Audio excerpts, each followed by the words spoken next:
So my name is Nicole Johnson. I am the product manager for Designer Desktop at Alteryx. I've been here for about 10 months now. And like was said, I was an ACE for, I think, about 4 years. And, really excited to have become a part of this big Alteryx community and having had the fun of experiencing things like weekly challenges and participating in the community, going to Inspire conferences. So it's been really fun to participate both as a customer for so long and then now on the inside as a product manager and helping drive some of the new features and things that you'll see coming in the future in Designer Desktop. Hand it off to you, Josh. All righty. Well, welcome everybody. I appreciate being here. Name's Joshua Burkhow, Chief Evangelist at Alteryx. Like Nicole, Alteryx ACE Emeritus. I have been using Alteryx I'm going on my, I think, 11th year, something crazy like that. And I was an ACE for almost a whole year. And then I decided to join the best team in the biz, and super happy I did. I think I've been at Alteryx about 1.5 years now. I am just finishing up a book called The Definitive Guide to Alteryx, which is going to be published through O'Reilly. Hopefully later this year. It's going into technical review now. And spent some time with my other good friend, Chris Goodman, on a website called Alteryx, which is really started around the idea, concept around design patterns with Alteryx. And there's so much more we need to get out there, but it's a really fun topic. And, a funny story, I rarely beat Nicole at anything, like nothing. I can literally list one thing in my entire life, and I've known her for years, but I will hold this and I will cherish this, that I beat her at a game of darts. And I think I won fairly. I don't remember, maybe not, but to be honest, I don't think I actually knew I won, if that's correct, Nicole. But hence why I live so far away from her in Florida, where she lives on the opposite side of the US, so that I can protect my safety, because I'm scared to death of her. I think she's fabulous and wonderful, but I'm very scared. So you should be very scared. Yes, I don't ever forget that. So I think I got the next slide, so we can pop through this next one and get into the meat of our presentation. So the whole theme of this is that you're gonna, make some new fans, because there's some amazing new features and functions that is within Alteryx Designer and Alteryx Server. And specifically, the one that, you really need to pay attention to is the Data Connection Manager. And so if you haven't spent time on this, you really should. And I love the day when nobody ever knows what it was like before, because now when you build a workflow, and I want to make this very practical, when you build a workflow today, you bring in your input data and you configure that input data, and then you build your workflow, and ideally you automate that workflow and obviously check it and do all the other things. But that whole portion of managing your data connection within the workflow, maybe it's easy with 1 or 2 workflows, but imagine, once you've spent some time doing this and you have 100 workflows or 1,000 workflows, it's not unheard of.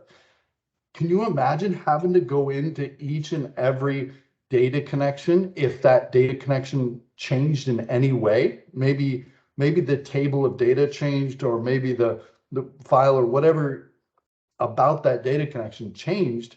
You'd have to go into each individual one. Now you don't have to do that with Data Connection Manager. So unfortunately, I broke my machine, and so I can't ideally demo it right now, but maybe, Nicole, we could do that at the end, if that makes sense, so we don't have to go back and forth, and so I could show it. You tell me. I can pull that up on my machine and show a couple things. So we'll do some demos at the end for whatever you guys want to see more of. Perfect. And then, so we'll talk about Data Connection Manager later, at least show it to you. But there's also, I want to plant in your head, when it comes to building apps and allowing a user to select different data connection points, There's also a DCM connection tool that is available as well. So we can touch on that very, very briefly once we go through it. I think that's all I have to say about that. I think the next one's yours, Nicole. Yeah, sure. So before we move on, does anyone have any DCM related questions or want us to bookmark something for demoing later on? Okay. Great, we'll go on to the next one. So like Joshua said, we're kind of talking about different ways that you can use some of these new features in Alteryx to give you a leg up, whether that's helping yourself out or helping others out and making life a little bit easier in how you interact with various functions and features in Designer. So this kind of category of new things that we've introduced in the last few versions of Designer has to do with giving a helping hand. And so these are some of the features that help out various folks, in several of these cases, helping out our IT folks and making sure that the information is easily available and easily updated to make your kind of technical side of Designer to make that experience a little better. So I'll kind of start on the right side here and talk through a couple of those. So one thing that makes life a little bit easier is we introduced the ability to generate a support file. Now, we like to think that Designer is going to work perfectly and flawlessly every time, but we know that's not always the case. And so what we've tried to do is make it a little easier on you when you need to report an issue that you're having with Designer by giving you a quick button to generate a support file. And that's really going to give us and Alteryx all of the information we need in order to help you solve this problem. So rather than having you have to go and find all these different logs and settings and configurations on your machine, we've given you the ability to click a button and generate that support file in a zip file and package it right to us. So that's going to give us info about logs and drivers, internet settings, configurations, whatever variables might be needed in order to help us better help you solve the issue at hand. So we're making it a little bit easier to give us info to help you solve some problems, as well as giving you the ability to have better traceability on how a workflow evolves. So my guess is that all of you have at some point in time taken a workflow and then saved it as a different version of the workflow. You've made a few modifications and added some tools and renamed it V2 final new version, whatever the case might be. Sometimes, though, you kind of want to trace it back and see, where did it start? What was the original workflow? How did this evolve over time? And so what we've included now in the back end of the workflow XML is a global UID. And so it's a bit like your original identification so that you can trace back through the history of the various versions of your workflow that you've saved and see what the original one was and tie all of those things together. So we've provided a way for you to have a little bit more visibility into the evolution of your workflows. Another thing that we have done from kind of the technical side of things is that starting with 2021.4, which I believe is the latest supported version of Alteryx Designer currently, or officially supported, that is. So 2021.4 was the first time we introduced patches for updating the software. Previous to that, you had to do a full uninstall and reinstall anytime you wanted to update a minor version of Designer. So these patch updates are allowing us to get you some of this, bug fixes or, defect corrections in a faster cadence and a smaller size and quicker install. So rather than having to run a full install through whatever your testing processes are, this just gives you that incremental patch to update the functionality in the version you're working with. So something that, again, IT departments really appreciate and allows us to have a more consistent release cadence as well. So, oops, go back. There we go. A more consistent release cadence as well. So you're going to see releases, 2 major ones a year, but you'll see those patches come out on a really consistent basis. So as we identify and correct and fix bugs, we're able to get you those patch updates on a quicker basis. So you should see those around every 6 weeks or so going forward for those newly released versions. And then the last one I'm going to talk about is this compare workflows feature. This, by far, as a user, was one of my favorite features I have ever seen come through in Designer Desktop. And that was, of course, before I started working here. So we've got more fun ones coming. But for me as a user, compare workflows was really valuable. And it's because if you, again, have ever updated or changed a workflow, especially one that has a lot of tools in it or a lot of configurations, something that's been built upon over time, this compare workflows feature allows you to visually see the differences between two versions of a workflow. And what's really powerful about that is now you don't have to go clicking tool by tool to see how your configurations are different. You can see visually, these 10 tools have either been added, removed, or modified between the two versions that you select. And that is a super helpful thing for troubleshooting your own workflows, but also great if you work in an environment where you have to follow certain change protocols. So if you need to run your workflow through testing and approval before you move something into production, compare workflows gives you the ability to visually demonstrate, these are the only things I changed. These are the tools I added and removed. These are the tools I modified, and you can more quickly get to a true understanding of the differences between two versions of a workflow.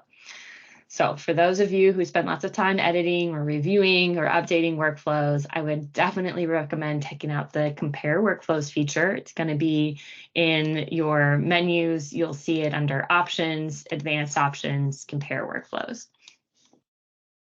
I'll pause there, see if anyone has any questions about some of these handy features. I'm amazed at, I still hear these and I still get excited about them like a year after. So I'm laughing at myself now.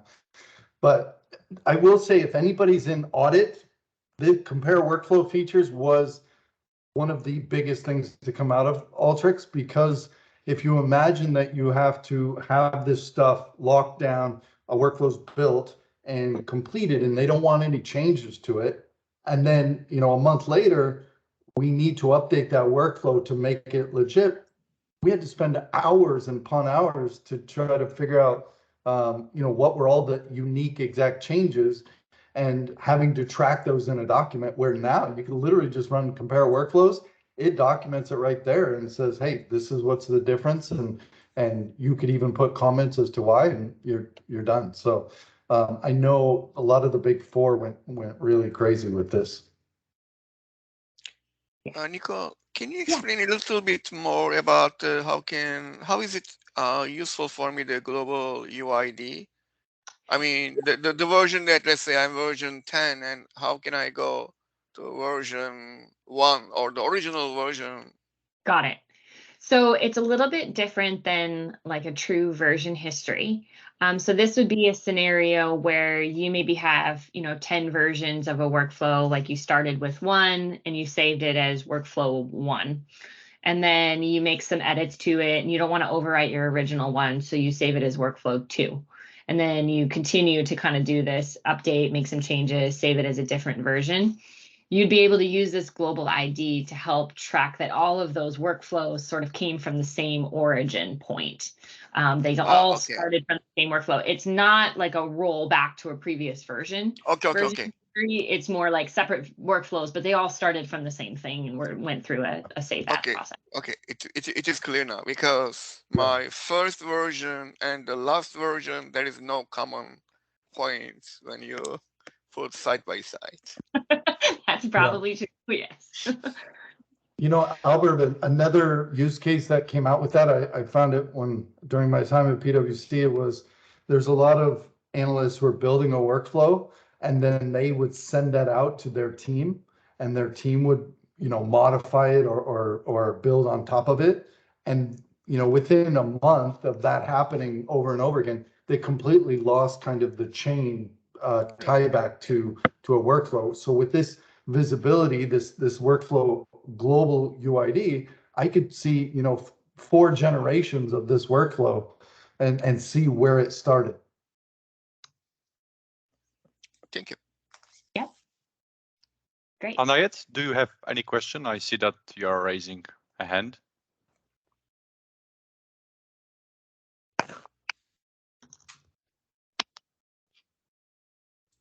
Hello? Maybe this is a mistake. Okay. All right. Well, if another question comes up, just let us know. I'll move on to the next slide because it partially answers one of the questions that I saw in the chat as far as, when you're comparing workflows, does it tell you which one is more efficient? So I'll answer that one, but then also kind of talk about efficiency in general and how to make things quicker. So as far as compare workflows, it doesn't necessarily tell you which one is more efficient. I know there are some articles and blogs out there on the community that make recommendations for best practices in making your workflows more efficient. And I believe one of our partners, Capitalize Consulting, I think their WAM tool also has some reporting functionality that will tell you how you could make a workflow more efficient.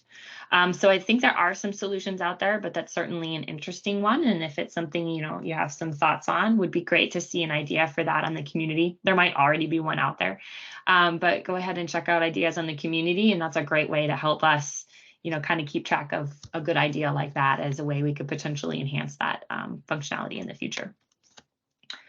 But an easy option to make your workflow a little bit faster would be to take advantage of the AMP engine. So the way Alteryx used to work, and in some cases still does work, is that it was a single thread processing. So it would only use, one thread. It would process basically one tool at a time, one thing at a time. It's just going to go kind of in this order of events and process everything in one tool and then move on to the next tool.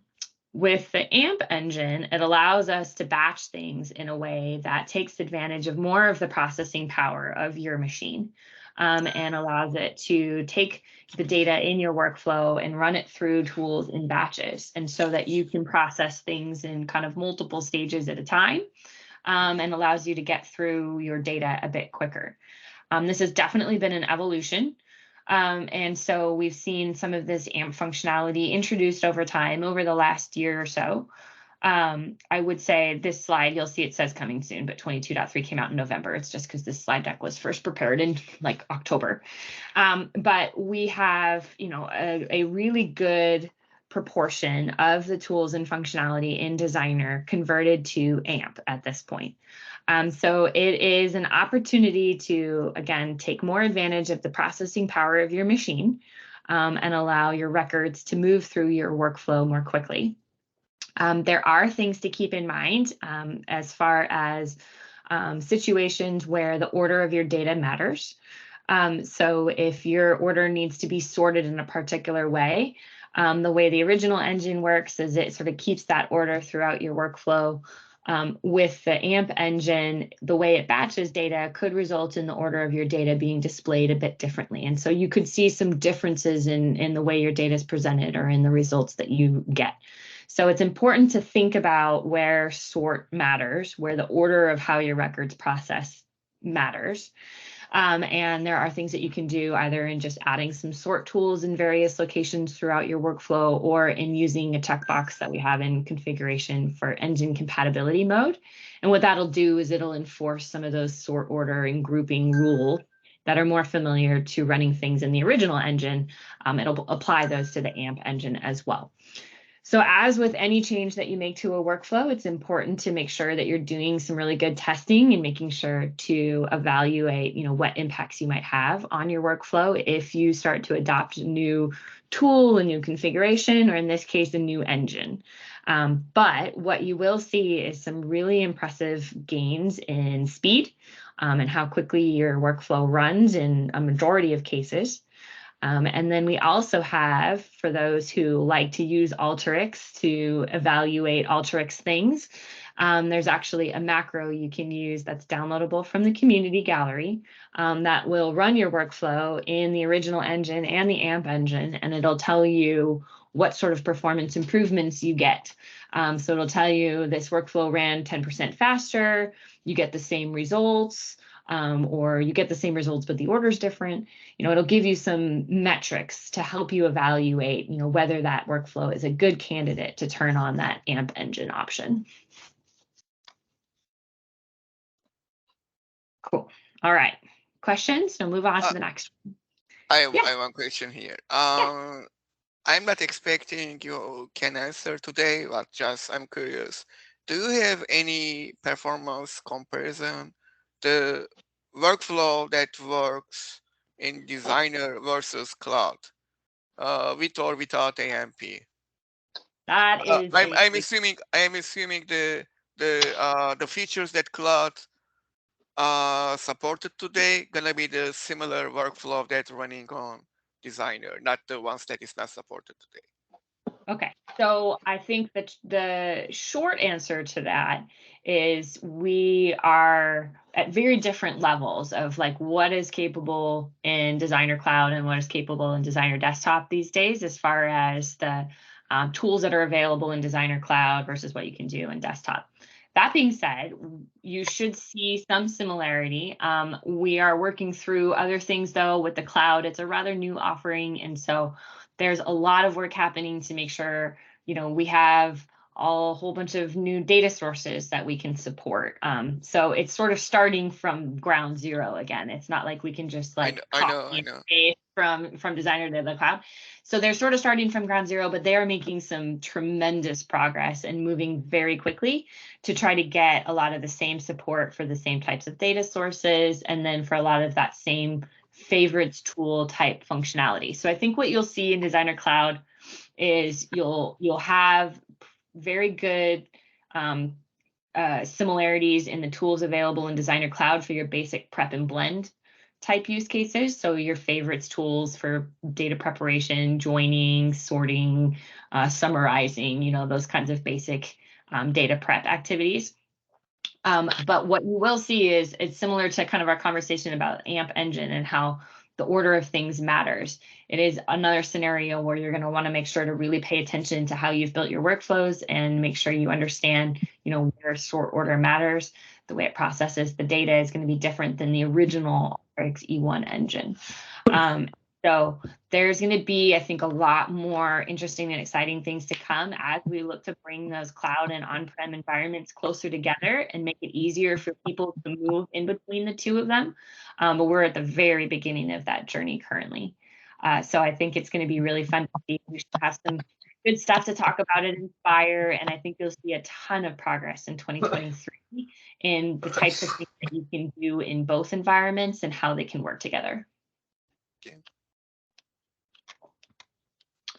Okay. Next up, Josh, Smarty Pants. Cool. Yep, that's me. I would say smart something else, but I'll keep it PC.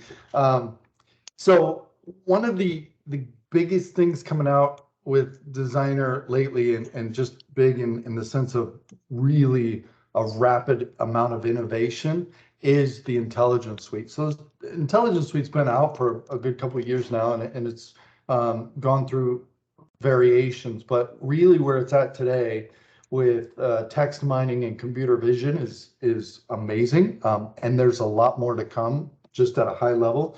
A couple things here. So today, excuse me, users that are getting familiar with Intelligence Suite today, it's really two focus areas. Text mining, which allows you really to hyper focus on unstructured data.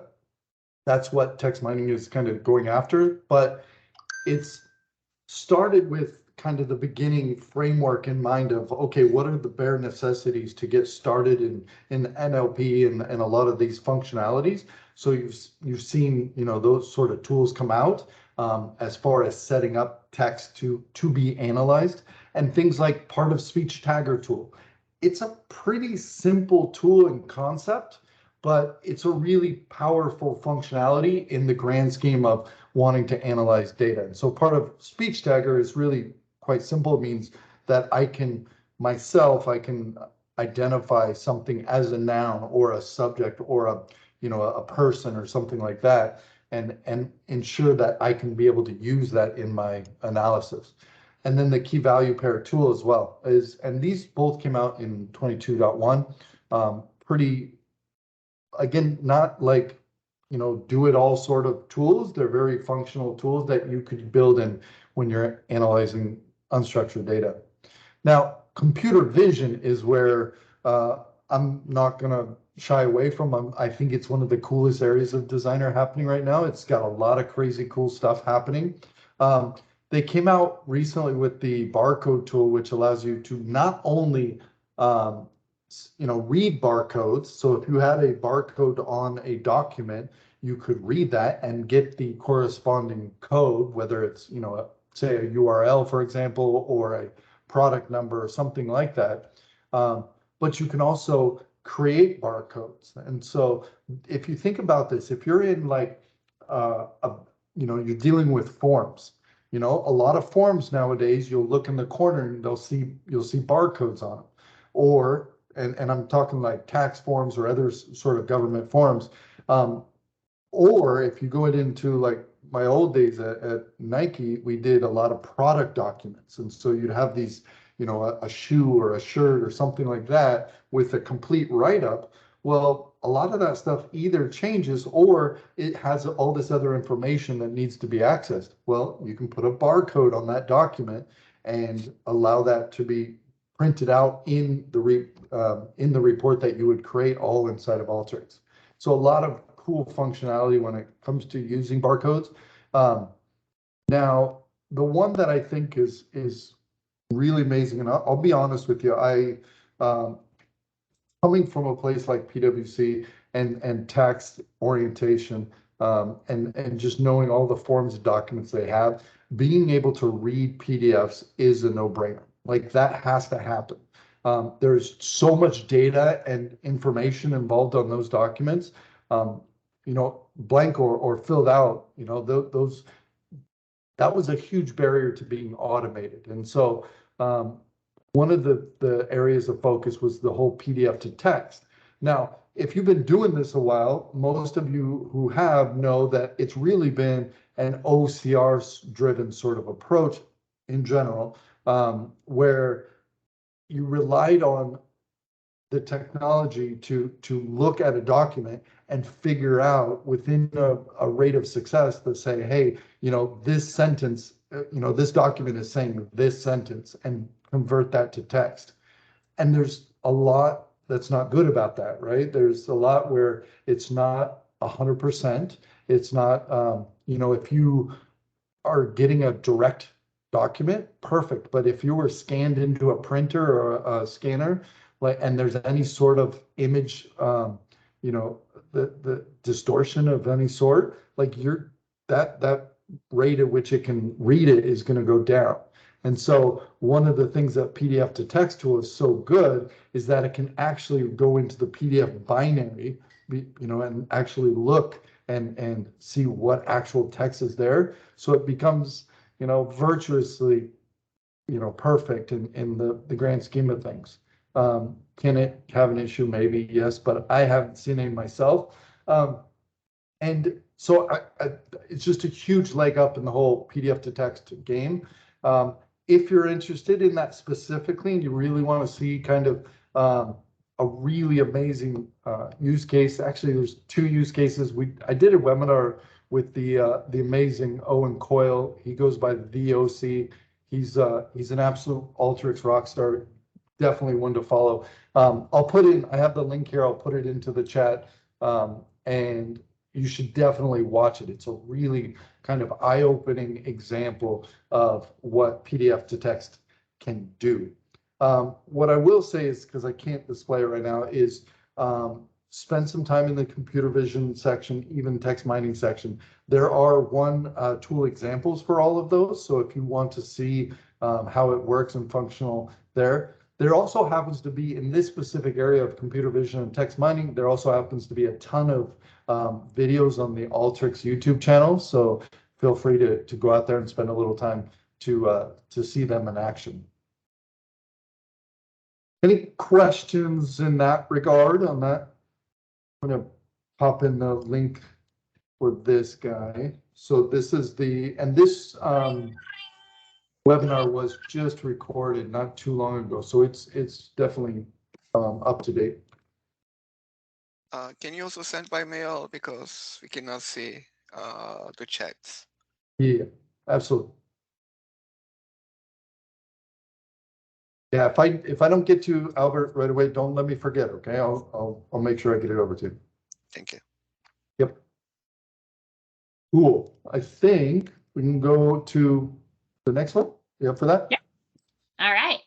So let's talk about some other fun things that are available in the current 22.3 version and prior.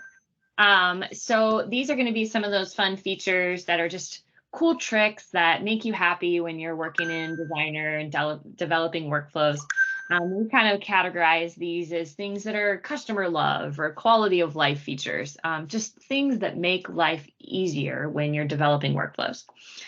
So one of the a lot of these options have come as requests or recommendations from our users throughout the community. So again, one of those things where if you have an idea and you have a suggestion, it's great to see those come through our community ideas boards and see them gain some momentum and some support from other users throughout the community. And we really do take that to heart internally and try to evaluate the types of things that are getting a lot of likes and comments and feedback and helps us gauge what things are most important to our users.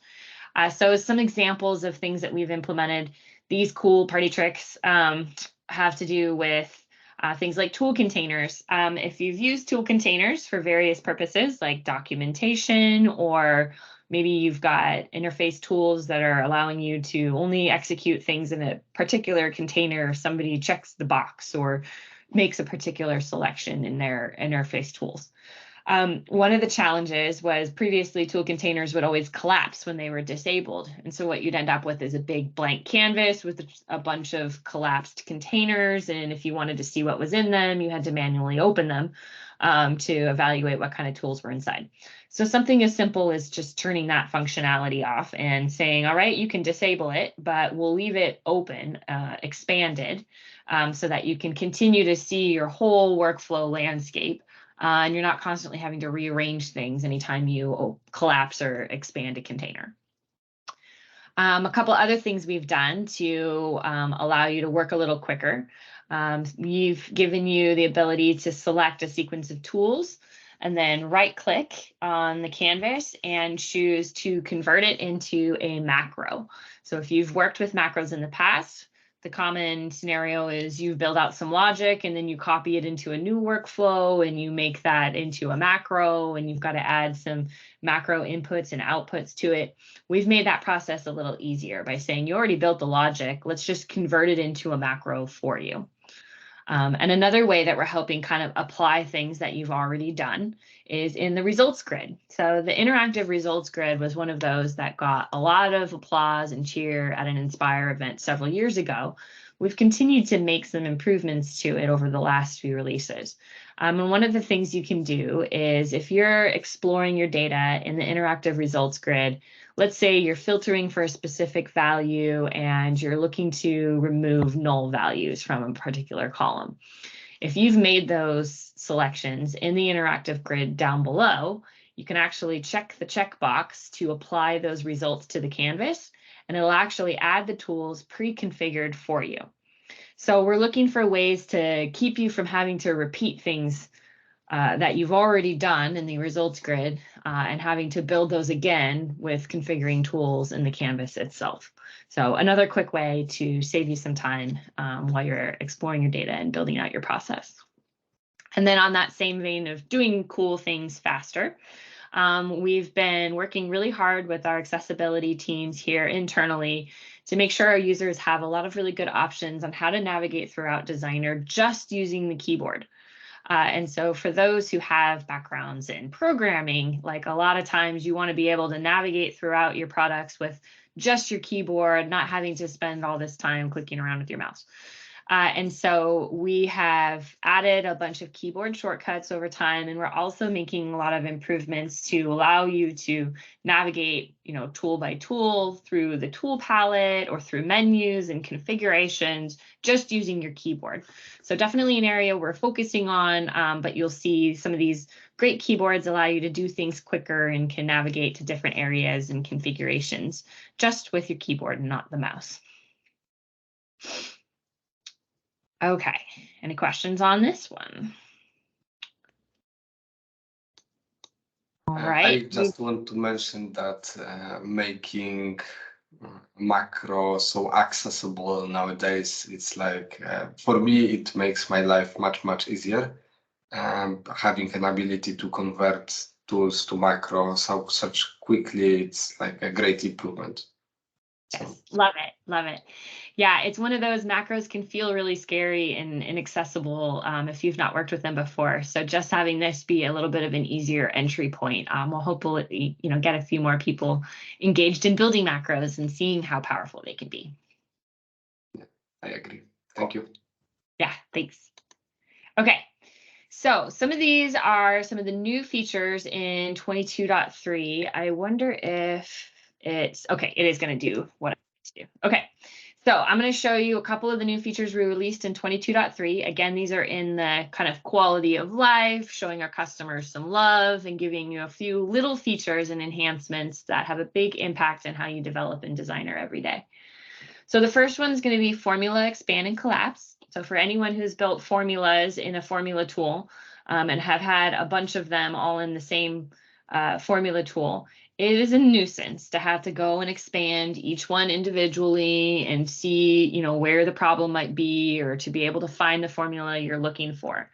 So what we've added is just a simple arrow toggle that allows you to instantly expand all and collapse all formulas. So now you can have, one formula, 10 formulas, 100 formulas in the same formulas tool, and you can easily expand and collapse them to get to the one that you're looking for.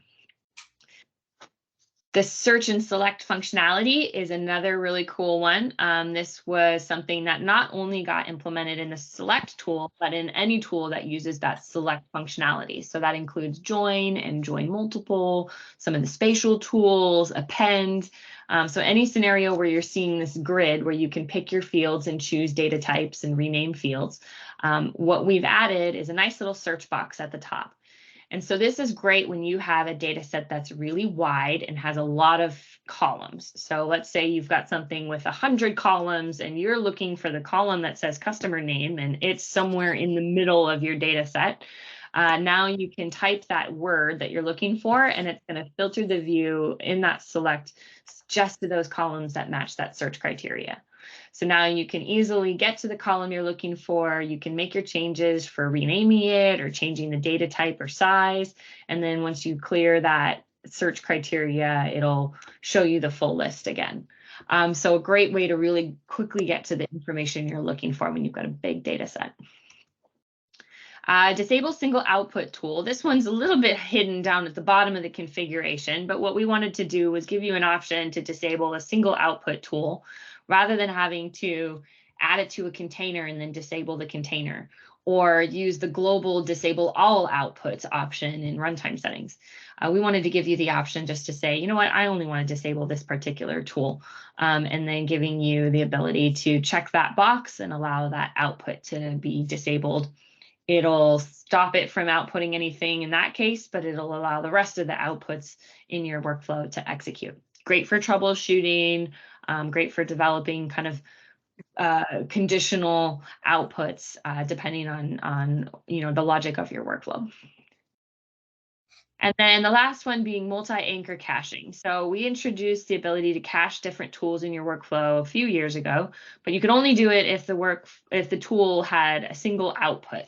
So in this example, you could do it for a select, but you couldn't use it on a join tool or a filter tool because those had two output nodes. But in 22.3, we introduced the ability to cache and run your workflow from a join tool as well. So it'll actually create that cached data point for any of the output nodes in that tool. And that, I think, added another 50 tools to the ones that you are now able to cache when developing in your workflow. So a great way to take that existing functionality and extend it a little bit further to give you that option to cache your workflow at almost any data point. The number of tools you can now cache is significantly higher than those that cannot be cached. So with that, those are kind of the newest, latest, and greatest quality of life features that were introduced as part of 22.3. Do you guys have any questions on those? I don't have a question, but I have a feedback. The multi-anchor caching is awesome. And I wish the disable single output tool should expand to disable single tool. So let's say I'm using a formula, but I want to put a site and to use or to replace with a different thing, but I don't want to, delete the formula tool. Just, the disable formula tool like that and then continue my workflow is going to be crazy good, I believe.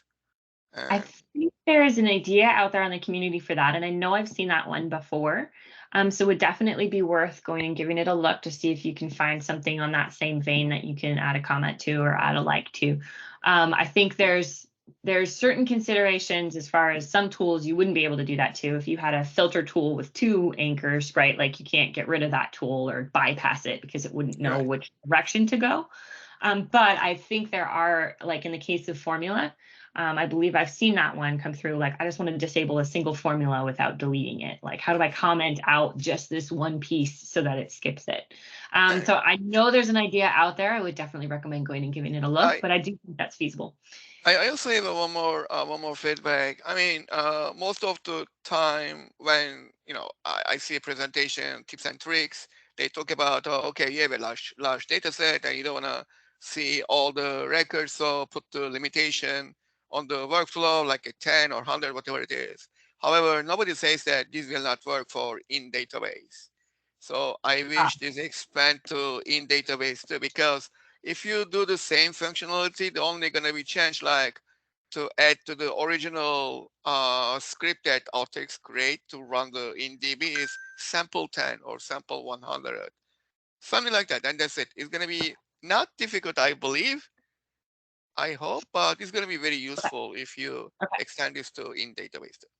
Yeah, and I know that. Also, sorry for interrupt. Also, for the InDB tools, for me, it's missing the caching, right? I know that this is quite complicated because you have to send query to Mongo, but it's quite problematic to QA on each step. You don't see any data. You need to put those tools and filter it out. So the caching, when you have really something big, it's problematic using InDB tools. Okay. Now, there's a good feedback. I know that InDB tools have become kind of popularized again with a lot of the focus that we've had on integrating with Snowflake and some of these other databases. Like, they're definitely more frequent conversations. Sorry, also with Snowflake, it's missing a pre-SQL statement for InDB tools. Because, for example, we need to put a set, warehouse set, database set, schema. And this is it's missing, right? We need to create full DSN if we want to use bulk loader, for example. Especially also output it, right? Definitely know about that one. So those are great. Those are great feedbacks. I'll also maybe jot your name down in case I have one more thing I think is related with the DCM. I think you recently announced that with Google BigQuery connector, you will support bulk upload. However, when you are using this, you should have the Google BigQuery API. I mean, the token method should be enabled. My organization is a service account, but we'll never enable service account. I mean, the token for that. So if we do the similar ODBC type of thing, it's going to be very useful, I believe. Okay.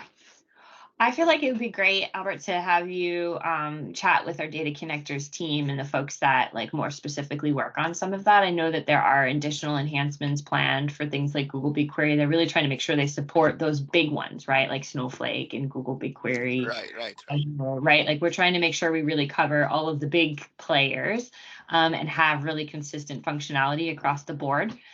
So maybe we can trade emails, and if you have additional follow-up questions, I'm sure they would be great to chat with. If you provide me later the how to connect them, gonna be great for me. Great, sounds great. Thank you. Okay, looks like we have a question. Quick question. Are you able to hear me? Yep. Okay, Yes, I think we my can. I think my mic was it had a slight issue last time I tried to put my hand up. So apologies for that. In regards to the slide here, just wanted to ask in regards to the formula expand and collapse. Let's say you expand it. One, does it expand all the formulas? Secondly, let's say you click out of that tool, that formula tool, and then you go back into it. Would it be left as how you put it before? So if you expanded it before and you clicked out of it, and then you go back into it, is it all expanded? Yeah. So with the expand and collapse, it does expand all formulas and collapse all formulas. So it's all or nothing as far as what it expands and collapses. And then if you do click out of it, it resets it back to its default. And the default is still the first formula is expanded and the rest are collapsed. It will default back to that state anytime you click out of it. So if you're in it and then you click out of it and you come back in, you'd have to then expand or collapse them all again. And I think it's one of those where like, we could have gone either way on that, but if we'd gone that way, it would have irritated somebody. And then if we go the other way, it irritates somebody else.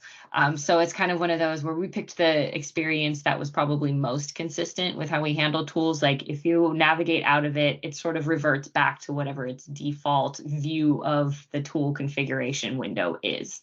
And so that's the direction we took on that one. I hope that answers your question. Yep, that does. Thank you. Also, I just wanted to say in regards to the search and select, that is a very, very useful adaptation to the select. It's been a pain trying to, when you've got like hundreds of columns and you're trying to select one of the columns and then trying to find it. Yeah. So yeah, I'm guessing it works similar to like when you search a filter on Excel. Yeah, so it's going to look primarily in your field name, your rename field, and then the description. So it's not going to look at anything as far as type or size is concerned, but like if you have, and it's case insensitive.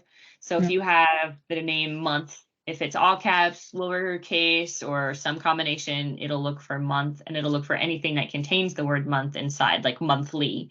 And so it's a pretty broad search, I guess, is what I'm saying, that it's it'll return, a good population of results. Yeah. Okay. So the other thing quickly I just wanted to mention is when you convert things on a macro, I think it was on the previous slide, I had slight issues with that, and the way I've gone around it, I resetted my laptop. I've got the I think 2021.4 version of Alteryx, and for some reason that functionality just wasn't appearing at all. The convert to macro, and I resetted my laptop. Yeah, so then I'm not sure if it was a bug on my laptop or anything, but yeah. So if anyone has an issue. Version. I don't know if that was when that one. Here, let me see if I can see when that one came out. I don't remember when that functionality came out, but it could also be if that was the first time it came out. There was maybe some things that were still needing to be addressed for bugs or whatnot. But I would say if you're on a newer version than that, and you're still experiencing issues, that would be a great thing to bring up as like a support case, just so that we get visibility to it as a defect. Perfect, thanks. And in regards to the keyboard shortcuts, is that something you can just find in the community? Is there a list? That is on the community. I will maybe next time Joshua's talking, I will look for the link and put that in the chat. But it is something you can find on community if you just look up keyboard shortcuts. It should be in the help documentation, actually. There's likely some things on community as well, but if you go to the help documentation and type keyboard shortcuts, you should be able to find it there. Perfect, thank you so much. I just wanted to highlight that we'll publish that recording on Alteryx community, so you can always watch that again when you would like to better understand what was presented. Yeah, I appreciate it. Thank you. Cool. All right. Okay, I think I will pass it back to Joshua to talk about a few more things. Yep, I'll keep it pretty brief here. I do want to jump in here and say, with all these features, like Nicole really gets a, hats off to all of us, from all of us, because all of these things that you see, and there's tons more coming, as she hinted on, were basically ideas that were sitting out there on the community from all of you. And she just went like head down and just started knocking them off from the top and getting all the most popular features and functions into the product. Stuff that, frankly, people didn't really maybe understand how to implement or how the value of it was. Like, she just jumped in. So like, huge kudos, because a lot of the stuff that we as a community needed are now into the product, or at least coming into the product. And it's just never been better. Now, one of those things that was on the top of a lot of large organizations, if you think about, if you're at a big four for sure, or you're at one of the organizations that has, thousands, if not tens of thousands of users, you start to get into a lot of the kind of corporate way of doing things, and one of those is, using vaults, external vaults. And so there's things like HashiCorp and I'm more familiar with CyberArk, but these are mainstays in big companies. And so we wanted to make sure that we were allowing users to not have any sort of roadblocks towards connecting to data. And so anytime, a data source was behind some sort of firewall or, only accessible via these external vaults, it became a real challenge. So Alteryx now has support for those, and there's continually, elements of making that bigger and better as we go on. But the big ones right now are HashiCorp and CyberArk, which you can now use Data Connection Manager with as well. And that's a huge leap forward in those regard. Now, the other piece that I'm going to bring it up as a theme that's you'll see more and more as we talk more about the cloud and a lot of the direction that we're going in that regard. You're going to see more items within Designer and Server that are cloud enabled. And I won't use specific terms directly, but ideas like being able to connect to Snowflake and Databricks, and the ideas around Google BigQuery and being able to connect to more cloud data sources. You're going to see more of that as we go through. So those are the big ones. There's Azure AD support for being able to connect to Snowflake and Databricks, and then the Google BigQuery, which Albert, I think you brought up around the bulk loader, and InDB support. So definitely improvements there. But I'm tying all this back to, these are perfect examples that, if you're a user and you're finding some area or functionality that doesn't work the way you need it to work, I implore you and beg you to put that, put that up on the ideas list in Alteryx community, because it will get seen, and there's other people that can rate it up and get that into the product eventually. I think that's about it. I think our contact information is on the last slide, and Nicole and I are both, and I'll speak for her just a slight bit, but we're very engaging with users. I would love to spend, multiple times a day just talking to users and figuring out what they're working on, how they're working on it, what's working, what's not working, and even just, go back and forth on different ideas in Alteryx. And Nicole's always been that way. She was like that for me when I was, just starting to get my legs under me. So I really would love to hear from you if you're using Alteryx and you have any cool things that you come across. Always feel free to share and reach out, and I'd be more than happy to. Yeah, same here. Thanks, Joshua. Would love to hear from you guys, and I hope this is a good example with some of the ideas that you've seen that have recently been, incorporated into Designer. That we do hear your feedback and your ideas, and we love to see some momentum and excitement around the things that we're building. So Anything you can, do to help us better see your vision will help us to make sure that we're delivering the right features to you guys in the future. Thank you very much. I see that we are on time, and I just want to say that, like, from my perspective, that was really useful and comprehensive in the same time. And I'm happy that we are recording that video so someone can watch that after that meeting one more time. A lot of great information during one call, and thank you for all tips and tricks which you shared right now. I just wanted to ask whether if there's someone from the audience have some questions, more questions right now. Yeah, I think we can wrap up.